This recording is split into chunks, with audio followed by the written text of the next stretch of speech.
Welcome back to my vintage kitchen table computer keyboard thingy, or whatever we're gonna call this series. Today I have a lot of keyboards on the table, and no, rest assured, we're not going through all of them because they are the same.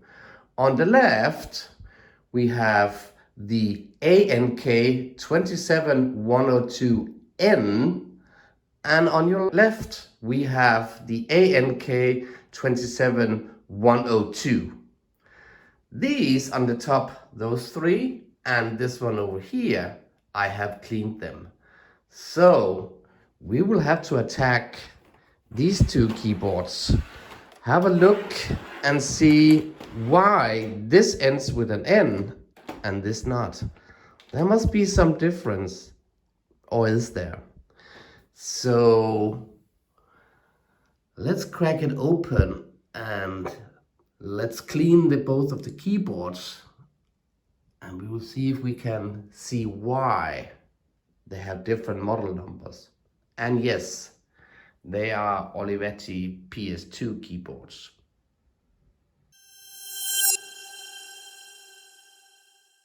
So they're on the table. This is the ANK 27102, and this up here is the ANK 27102N. Let's start by opening this one up. This is very filthy, and we need obviously to clean it. We'll clean both of them. I'll just take this and show you this keyboard, and on the side I will open this up. So when we have to compare the individual keyboards to each other, I have this already ready then. The keys themselves are all the same. There's no difference whatsoever. If you look at this plastic, this has another color than this one, but that has nothing to do with the actual model number. I may think that this is due to that this comes with one Olivetti M something, and this may come with another Olivetti something model, the PCs.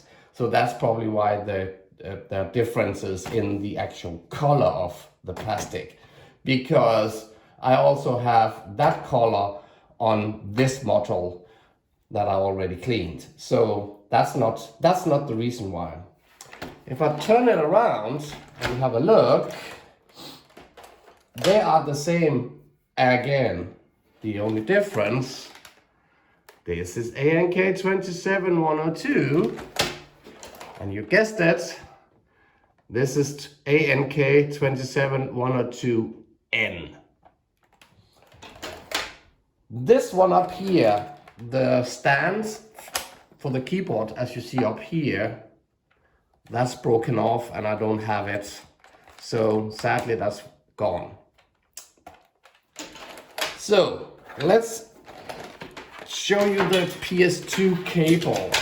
Obviously there is a PS2 in this end that goes into the computer, and in here you can actually take the keyboard off, the cable off, like this, and this just looks like an ordinary RJ phone connector.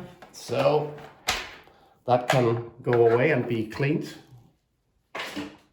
Besides that, the way you go into the computer is just via 3 screws. There, there, and there.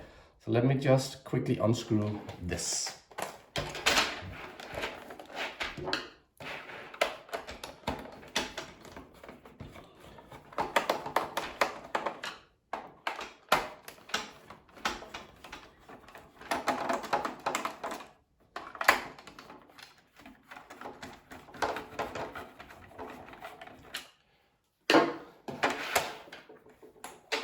So the screws are off. Just before I lift it up, I just want to explain all of this. This is for the PS2 cable.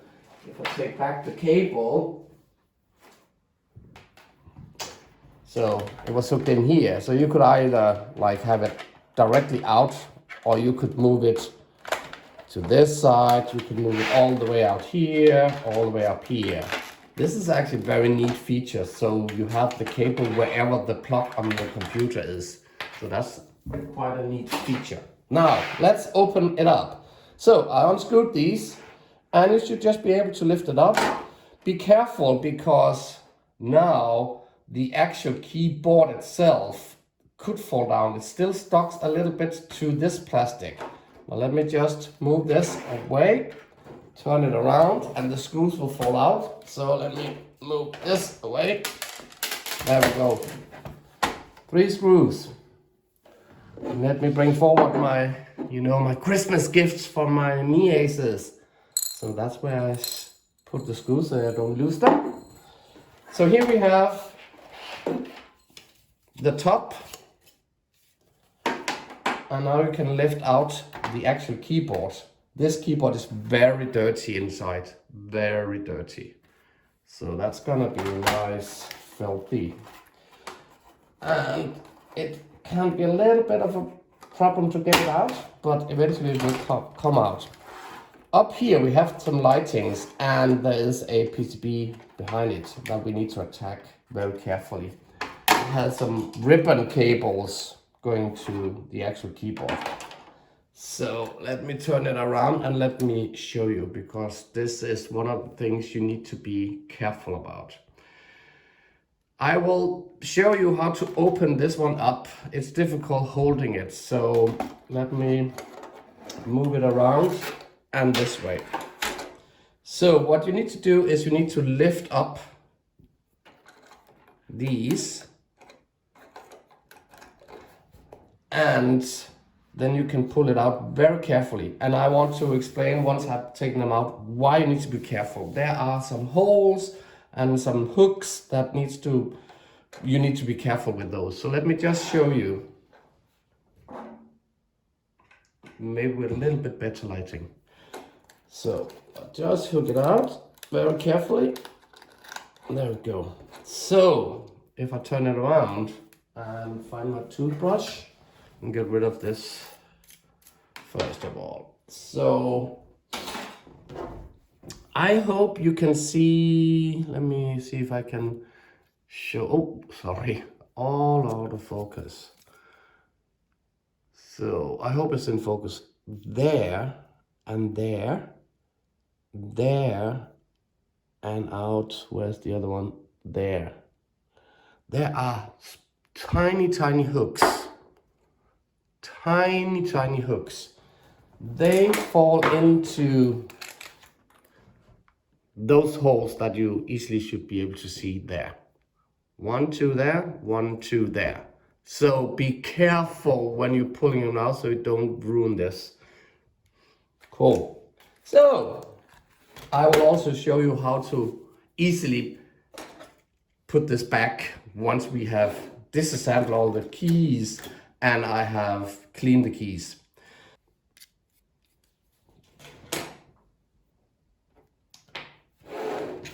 We will attack it with this one, and I'll pull out the keys. Again, no need for you to see me pulling out the keys.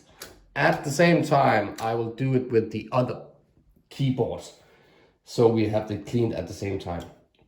So let me just come back to you once I'm done with this. So I just forgot, obviously I need to explain some of the keys to you. So I'm already back, sorry. There's this key, spacebar, that always holds a long metal piece down here. So this is fairly easy to get off. This one has a metal piece underneath it also, and the enter key also. So let me just show you. You lift it up very carefully, and then you can unhook. And I need to get my screwdriver for that.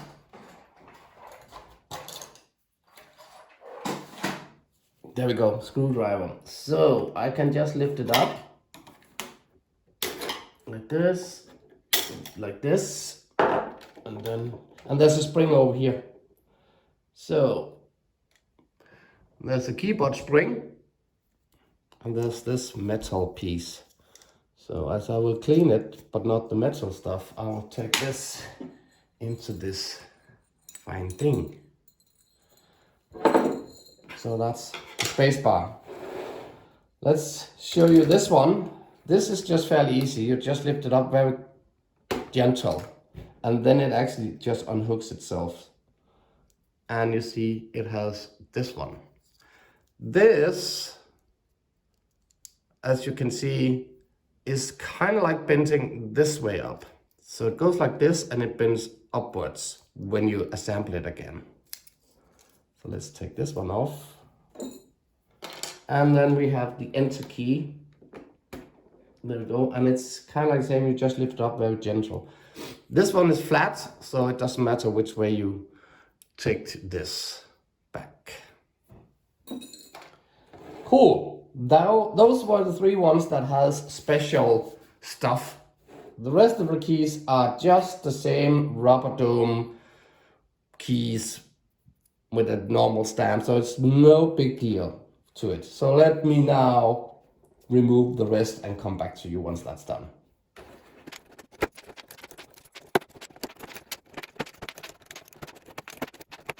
So all the keys are now clean on both keyboards, and I clean also the board themselves and the casing. So I just wanted to attack the model number. So this is the AKN or ANK 27102. This is the ANK 27102N. First of all, the keys themselves are completely the same. There is nothing different with the keys themselves. But I found one tiny difference. Let me take this away, and I hope this can be seen. In here, they are blue-ish. And in here, this one is greenish. I'm not sure that's the reason why there are 2 different models. If we look at the actual controlling board, they are also completely the same. The lightings are yellow.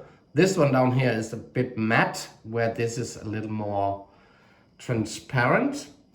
The microprocessor here, this microprocessor unit or MCU, this is the member of the 6805 family. That is a low-cost single-chip microcomputers. It has the same capacities as the 6800 based instruction set. So it is an 8-bit microcomputer which contains the CPU itself. There's a clock inside, there's some ROM, there's some RAM, there's for some IOs, and then there's a timer. It's the same. I know the branding are different, but I looked up some of the other keyboards. They differ. So it's the same thing. So all in all, I cannot tell you why one of them is called N and one is not called N. You would have thought that the N meant like Nordic keyboards, so Denmark, Norway, Sweden, maybe Finland, but that has nothing to do with it. So if anybody knows why they called it N and why they on the other one didn't call it, even though it seems to be the same, please make a comment in the description below. So all that is left for me now is to put in the keys and then put the keyboards back in the casing. So let me start by doing that. So the keys are back in, and before I leave you, I promised when we unhook this, I explained how to hook it back in an easier way. As I told you, there are 2 hooks on this one, and there are 2 hooks on this one also. And they when we're done, align to, I hope you can see it, yeah, they should align in there, but only when you are done. So I found this is number 7 of the keyboards. So I tried this a few times and I found the trick to don't fuck this one up. So I will actually move the table a bit away and I put it outside the table. Let me see if I can get some more lightings on it for you. So they are here, and this goes like this underneath here. So the best part, obviously you need to pull them up, both of them. And then you just push this as far down as you can, but not into the hooks, because it's only when you push it down the hooks connect them. So it needs to go in, and then you just push it down. I can't get it further down. And when I then push from behind, I push this down, then it actually hooks in. I'm not sure if you can see it, but they are now in. So the same goes over here, very carefully. These are fragile, they are old. Well, not that old. These two keyboards are from 1995, so they're not that old. So I'm pushing it all the way down with no force, and then I'm just pushing in the back on the hinge, and then it just locks into those. So let me see, I'm not sure we can get it on camera, but I hope. So they are in there, the white one, can you see it? And the black one is over there. So that makes that trick. So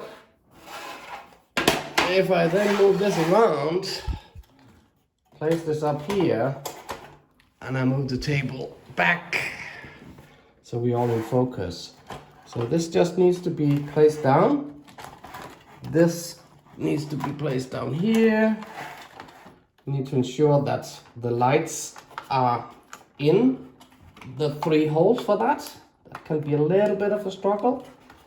There we go, like this. And we just have the lid. The lid goes, the hinges there, and hinge there, there, there, and there. So they just go underneath the keyboard, and then you tilt the keyboard. That locks it. Locks them there, there, there, and there. So all we're left with are 3 screws that I need to find, and we place them in this one. So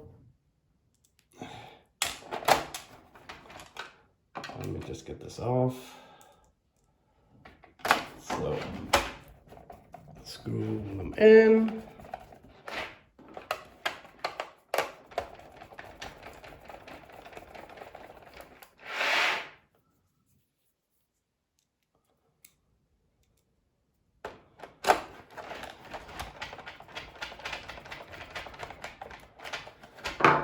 Then we have the PS2 cable that hooks in here.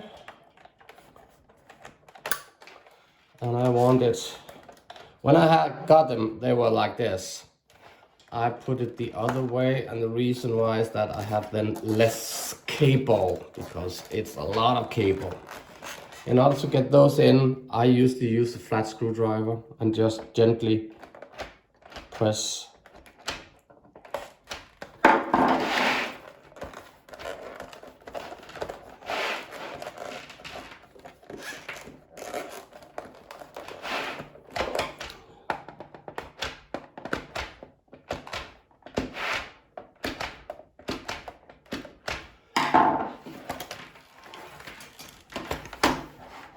One Olivetti ANK 27102 done. This is the other one, also done. I actually managed to find the missing leg in my pile of keyboard accessories. So this looks like, you know, when you have honey and you have it on a wooden stick, and this thing is the one that you put in where you have the honey. That looks like this. This is a weird design, but there. So it just clicks in. And again, a little bit gentle because fragile. There we go. 2 keyboards. Thank you very much, all of you, for watching this. And you know, this one, if you liked it, or and please do remember to subscribe. This way you get notified when I make new content for my YouTube channel. Thank you and see you soon. Goodbye.